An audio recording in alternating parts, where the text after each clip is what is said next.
नमस्कार, स्वागत है आपका बिहार समाचार में। बिहार की तमाम बड़ी खबरों की ओर बढ़ने से पहले एक नजर सुर्खियों पर। बिहार में बेरोजगारी भत्ता नियमावली को मिली मंजूरी। अब 15 साल पुरानी सरकारी गाड़ियों का नहीं होगा रजिस्ट्रेशन।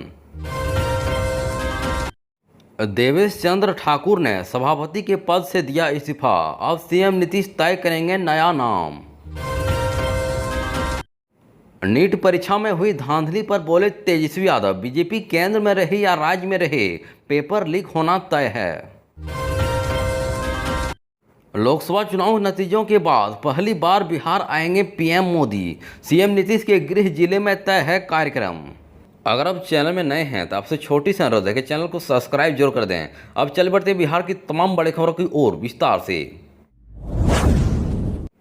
इस बात की बड़ी खबर है कि लोकसभा चुनाव के बाद मुख्यमंत्री नीतीश कुमार ने शुक्रवार की शाम 4:30 बजे मंत्रिपरिषद की बैठक बुलाई। वहीं नीतीश कुमार की अध्यक्षता में हुई कैबिनेट की बैठक में 25 एजेंटों पर मोहर लगाई गई। बिहार की नीतीश कुमार सरकार ने बड़ा फैसला लिया है। बिहार में बेरोजगारी भत्ता नियमावली को मंजूरी दी गई है। वहीं बेरोजगारों को सरकार अब बेरोजगारी भत्ता देगी। वहीं 15 साल पुरानी सरकारी गाड़ियों का फिर से 5 साल का रजिस्ट्रेशन नहीं होगा।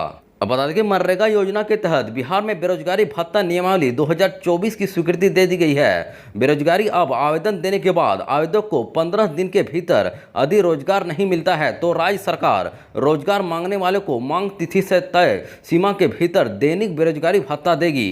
इसके अलावा नीतीश सरकार ने राज्य कर्मचारियों के मकान किराए की दर में भी संशोधन किया है।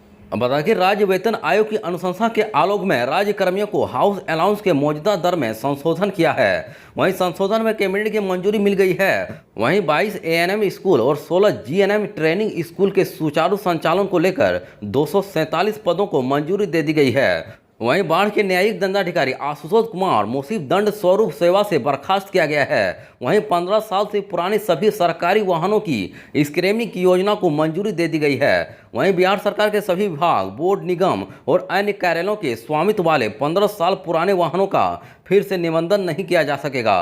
अब राजस्व प्रशासन से जुड़े सभी पुराने न्यायिक आदेश, नक्शे, भू अभिलेख और अन्य महत्वपूर्ण दस्तावेज ऑनलाइन उपलब्ध होंगे। इस वक्त की बड़ी खबर है कि बिहार विधान परिषद के सभापति देवेश चंद्र ठाकुर इस बार सीतामढ़ी लोकसभा सीट से चुनावी मैदान में थे और उन्हें जीत भी हासिल हुई। ऐसे में अब आज उन्होंने विधान परिषद के सभापति पद से इस्तीफा दे दिया है, जिसके बाद अब सभापति की कुर्सी खाली हो गई है। इसके लिए कई नामों की चर्चा है। हालांकि बीजेपी के पास विधानसभा अध्यक्ष की कुर्सी है। ऐसे में विधान परिषद के सभापति की कुर्सी जदयू के पास ही रहेगी।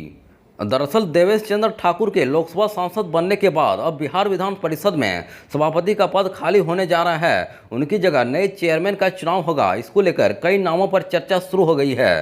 हालांकि यह तय माना जा रहा है कि उस कुर्सी पर वही एमएलसी बैठेगा जिसके नाम पर मुख्यमंत्री नीतीश कुमार मुहर लगाएंगे। वहीं इस पद के लिए जिन नामों की चर्चा सबसे तेज है उसमें सीनियर लीडर रामवचन राय, गुलाम घोष, पूर्व कार्यकारी सभापति अवधेश नारायण सिंह के साथ साथ नीरज कुमार के नाम शामिल हैं। हालांकि इसके चयन का पूरा अधिकार सीएम नीतीश कुमार के पास है। वहीं ऑफ द रिकॉर्ड सभी नेता इस बात को स्वीकार करते हैं। ऐसे में विधान परिषद का नया सभापति वही होगा जिन्हें नीतीश कुमार चाहेंगे। वहीं देवेश कुमार ठाकुर भी नीतीश कुमार के करीबी माने जाते थे। इस बात की बड़ी खबर है कि नीट परीक्षा में धांधली को लेकर विरोध प्रदर्शन जारी है। मामले की जांच और परीक्षा को रद्द करने की मांग की जा रही है। वहीं प्रदर्शन कर रहे छात्रों का कहना है कि दिल्ली, पटना और झारखंड के कई सेंटरों पर एक ही क्रम में बैठे अभ्यर्थियों के 720 में 720 नंबर आना इस परीक्षा पर संदेह पैदा करता है। वहीं प्रदर्शनकारी यह भी कहना है कि जो छात्र लेट से परीक्षा केंद्र पर पहुंचा उसे बोनस अंक किस आधार पर दिए गए, इसे लेकर अभी तक किसी तरह का स्पष्टीकरण नहीं दिया गया है। वहीं छात्र नीट भर्ती परीक्षा को तत्काल रद्द करने की मांग कर रहे हैं। प्रदर्शन कर रहे छात्रों के समर्थन में तेजस्वी यादव सामने आए हैं। अब बता दें कि तेजस्वी यादव का कहना है कि नीट पेपर लीक बहुत ही गंभीर विषय है। वहीं हिरासत में अपराधी कबूल कर रहा है कि पेपर लीक किया गया है। अभ्यर्थी, अभिभावक, विद्यार्थी और युवा सभी चिंतित हैं। वहीं पूरी व्यवस्था सशंकित है, पर एनडीए सरकार नक से सीख तक अहंकार में इतनी डूबी है कि देश में परीक्षाओं की विश्वसनीयता की सरासर अनदेखी करते हुए पेपर लीक के सबूत सार्वजनिक होने, जांच, गिरफ्तारी और साजिशकर्ताओं द्वारा जुर्म कबूलने के बावजूद भी यह मानने को तैयार ही नहीं है कि नीट परीक्षा में कुछ धांधली भी हुई है। वहीं तेजस्वी ने आगे कहा कि सब सबूत सामने हैं, लेकिन केंद्र शिक्षा मंत्री इतने अनभिज्ञ हैं कि मानने को तैयार ही नहीं हैं कि कुछ गड़बड़ भी हुआ है। अहंकारी मोदी सरकार कुंभकर्णी नींद में ऐसी सोई है कि लाखों अभ्यर्थियों के सपनों में आग भी लग जाए तो इन्हें परवाह नहीं। वहीं तेजस्वी ने कहा कि गजब अंधेर मचा दिया है इन्होंने देश में।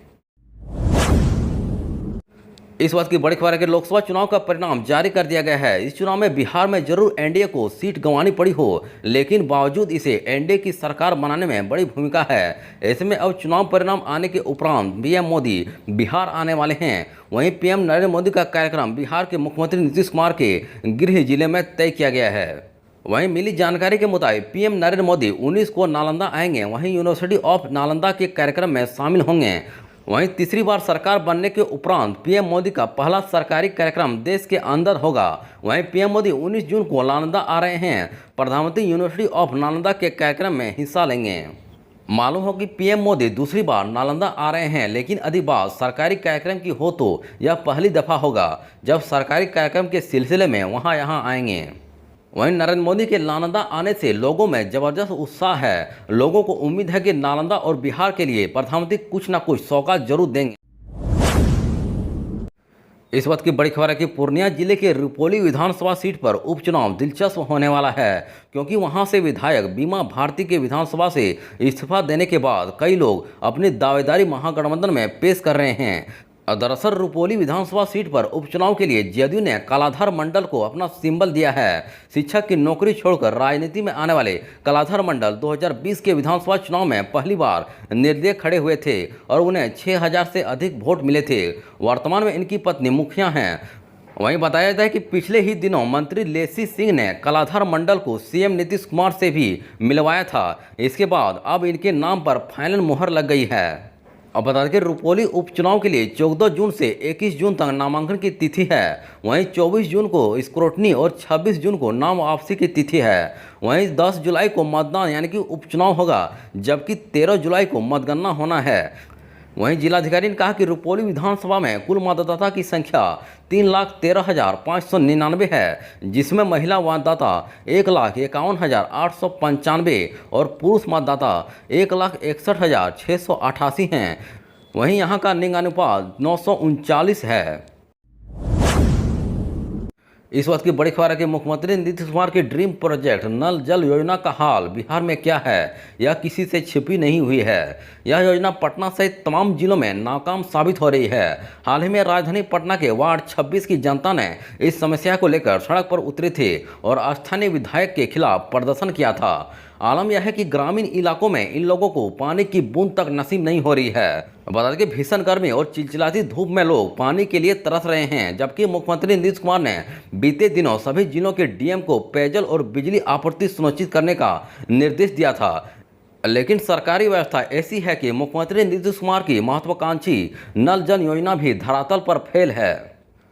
अब बता दें कि पूर्वी चंपारण के सुगौली में चिलचिलाती धूप और भीषण गर्मी से लोग परेशान हैं। वहीं हीटवेव का कहर लोगों के लिए जानलेवा साबित हो रहा है। वहीं इस परेशानी को झेल रहे लोगों के सामने पेयजल की समस्या भी सामने आकर खड़ी है। नगर हो या ग्रामीण क्षेत्र, सभी जगह लोगों को पानी नसीब नहीं हो रहा है। ज़्यादातर जगहों के नल की टोंटी टूटी हुई है, चापाकल सूख गए हैं, कहीं चापाकल की हैंडल गायब हो गई है तो कहीं चापाकल का हेड ही गायब है। कुल मिलाकर अरबों रुपए की खर्च की गई मुख्यमंत्री के 7 निश्चय योजना को भी भ्रष्टाचार का ग्रहण लग चुका है।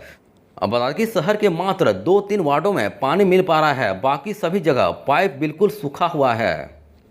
वहीं ग्रामीणों ने बताया कि तकरीबन 5 वर्ष पूर्व पानी टंकी, पाइपलाइन और नल लगाने का काम कराया गया था, लेकिन आज तक लोगों को नल में जल नसीब नहीं हो पाया है। लोगों का कहना है कि काम बिल्कुल घटिया हुआ है, घटिया सामान का इस्तेमाल किया गया है, सरकारी रुपए की बंदर बांट की गई है। जब कभी नल चालू किया गया तो लोगों के घरों तक पानी पहुंचने के बजाय सड़कों पर पानी बहने लगा।